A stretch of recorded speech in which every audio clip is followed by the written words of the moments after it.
সবাইকে স্বাগত জানাচ্ছি দীপ্ত সংবাদে, সাথে রয়েছি দোনা ডলোরেস। যুক্তরাজ্যে চিকিৎসা শেষে ঢাকায় পৌঁছেছেন বিএনপি চেয়ারপারসন খালেদা জিয়া। তার সঙ্গে রয়েছেন দুই পুত্রবধূ জুবাইদা রহমান ও সৈয়দা শামিলা রহমান। সকাল 10:40 খালেদা জিয়াকে বহনকারী কাতার রয়্যাল এয়ার অ্যাম্বুলেন্সটি রাজধানীর হজরত শাহজালাল আন্তর্জাতিক বিমানবন্দরে অবতরণ করে। বিমানবন্দর থেকে সড়ক পথে সরাসরি গুলশানের বাসভবন ফিরোজায় উঠেছেন খালেদা জিয়া।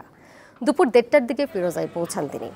এর আগে খালেদা জিয়াকে বিমানবন্দরে অভ্যর্থনা জানান বিএনপি মহাসচিব মির্জা ফখরুল ইসলাম আলমগীরের নেতৃত্বে দলের জাতীয় স্থায়ী কমিটির নেতারা। এছাড়া খালেদা জিয়াকে স্বাগত জানাতে সকাল থেকেই বিএনপি নেতাকর্মীদের ঢল নামে। বিমানবন্দর থেকে গুলশান পর্যন্ত দলের বিভিন্ন পর্যায়ের নেতাকর্মীরা জাতীয় ও দলীয় পতাকা হাতে নিয়ে সড়কের দুই পাশের ফুটপাতে অবস্থানে বিভিন্ন স্লোগান দেন। আমরা জানি তিনি আপসী নেত্রী, তিনি আমাদের মাঝে ফিরে আসবেনই। সে কোনোভাবেই কেউ তাকে রুখতে পারবে না।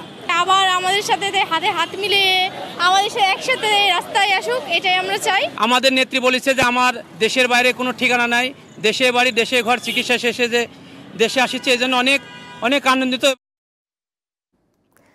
এ বিষয়ে বিস্তারিত জানাতে এই মুহূর্তে গুলশানের ফিরোজার সামনে থেকে যুক্ত রয়েছেন সহকর্মী স্বস্তিকা সিংহ। তার কাছে চলে যাচ্ছি। স্বস্তিকা, বেগম খালেদা জিয়া তো বাসায় প্রবেশ করেছেন, এখন সেখানকার কি অবস্থা? দীর্ঘ যাত্রা শেষে নিশ্চয়ই স্বাভাবিকভাবেই তার এখন বিশ্রামের প্রয়োজন রয়েছে। সেক্ষেত্রে পরবর্তী কোনো কর্মসূচি সম্পর্কে জানতে পেরেছেন কিনা জানাবেন। এবং ফিরোজার সামনে নেতাকর্মীরা তো অবস্থান নিয়ে রয়েছেন, তারা কি বলছেন?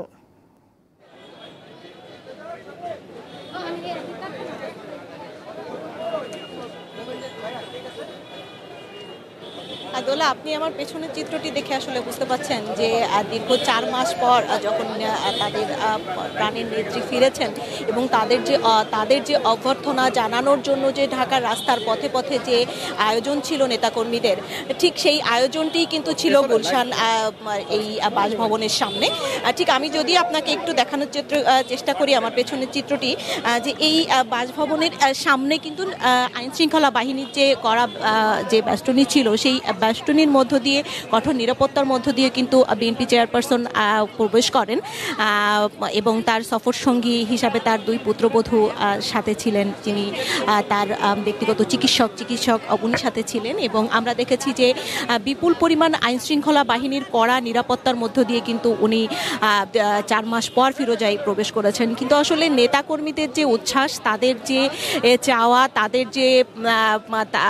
তাদের যে খুশি, আসলে সেই খুশি কিন্তু আসলে ঠিক ফিরোজার বাসভবনে যখন 1:25 মিনিটে যখন খালেদা জিয়ার গাড়ি বহরটি আসলে প্রবেশ করে, ঠিক তার কিছু সময় পরেই কিন্তু আমরা দেখেছি যে আইনশৃঙ্খলা বাহিনীর যে কঠোর নিরাপত্তার বাঁধ, সেই বাঁধটি কিন্তু আসলে এই উচ্ছ্বাসিত নেতাকর্মীরা ভেঙে দিয়েছেন। এবং তারা কিন্তু কিছু সময় পরেই আমরা দেখেছেন উচ্ছ্বাসের সাথে কারোর চোখে আমরা জল দেখেছি।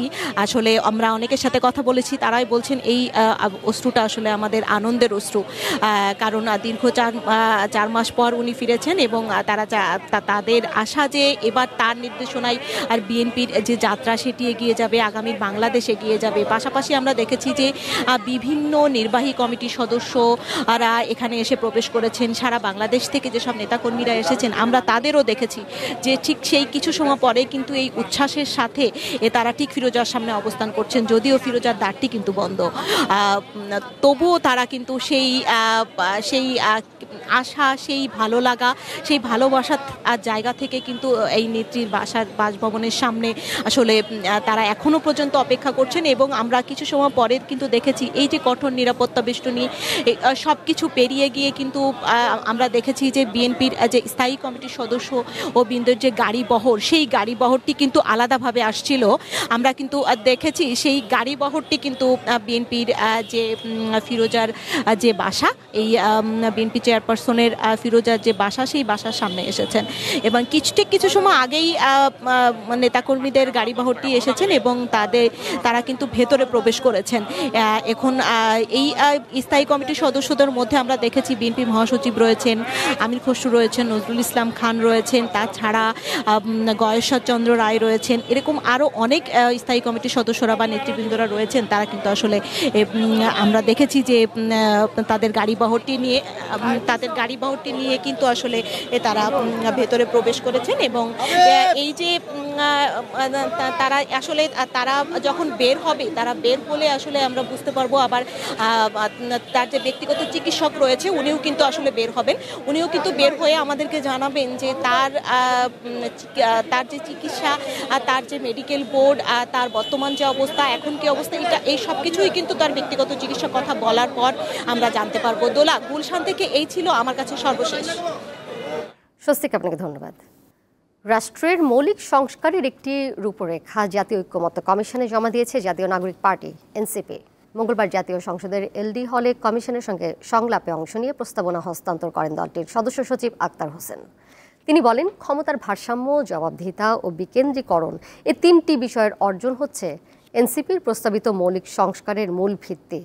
জাতীয় ঐক্যমত্য কমিশনের সহ সভাপতি আলী রিয়াজ বলেন, এনসিপির মৌলিক সংস্কারের প্রস্তাব ঐক্যমত্য কমিশন গ্রহণ করেছে, এখন এগুলো পর্যালোচনা করা হবে।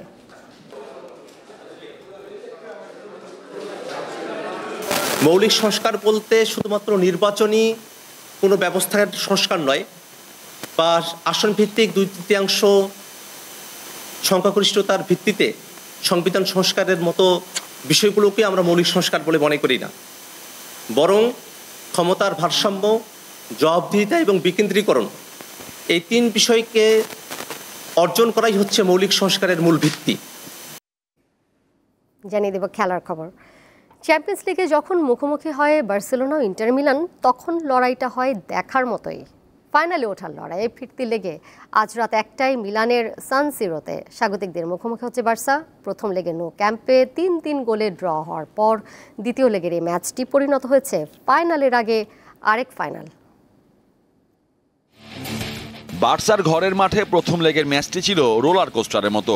শুরুতে জোড়া গোলে পিছিয়ে পড়েও হ্যান্সি ফ্লিকের শিষ্যরা দারুণভাবে ঘুরে দাঁড়িয়ে 3-3 সমতায় শেষ করে। তবে আজ লড়াইটা ইন্টারের মাঠে, যেখানে প্রায় 80,000 দর্শকের সামনে খেলাটা সহজ হবে না বার্সার জন্য। ইউরোপের শ্রেষ্ঠ আসরে সেমিফাইনালে দ্বিতীয় লেগে মুখোমুখি হচ্ছে স্পেন ও ইতালির দুই জায়ান্ট ক্লাব। বিগত 13 বারের লড়াইয়ে 6 জয় নিয়ে এগিয়ে আছে বার্সেলোনা, মাত্র 2 জয় ইন্টারের। ড্র হয়েছে 5 বার। জয়ের মতো গোলের দিক দিয়েও ইন্টারে চেয়ে এগিয়ে কাতালানরা। বার্সা বল জালে জড়িয়েছে 20 বার, ইন্টার গোল পেয়েছে 13টি। তবে ইতিহাস বা পরিসংখ্যান নয়, মাঠের লড়াই নির্ধারণ হবে ফাইনালিস্ট। ঘরের মাঠের সুবিধা পুরোপুরি কাজে লাগাতে চাইবে ইন্টার মিলান। সান সিরোর বিখ্যাত সমর্থক গোষ্ঠী কারভার নট বার্সেলোনার জন্য ম্যাচটি কঠিন করে তুলতে চেষ্টার ত্রুটি রাখবে না। 2010 সালের স্মৃতিও ইন্টারকে প্রেরণা যোগাবে। সেবার এই মাঠেই সেমিফাইনালে বার্সাকে হারিয়ে শিরোপা জিতেছিল।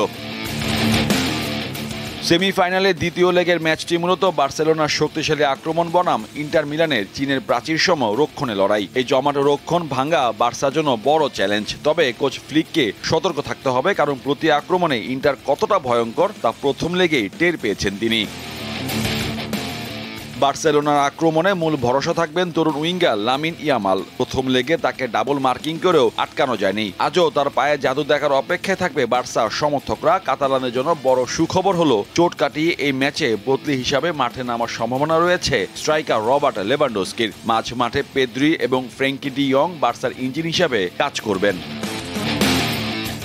বার্সার কৌশল, স্নায়ুচাপ নিয়ন্ত্রণ আর খেলোয়াড়দের ব্যক্তিগত নৈপুণ্যই গড়ে দিবে এই ম্যাচের ভাগ্য। এক রুদ্ধশ্বাস লড়াইয়ের পর কোন দল হাসবে শেষ হাসি আর পাবে ফাইনালের টিকিট জানার জন্য অপেক্ষা করতে হবে ম্যাচের শেষ অবধি। মোহাম্মদ হাসিব, দীপ্ত স্পোর্টস। এই ছিল এখনকার মতো। পরের সংবাদ দেখবেন বিকাল 3টায়।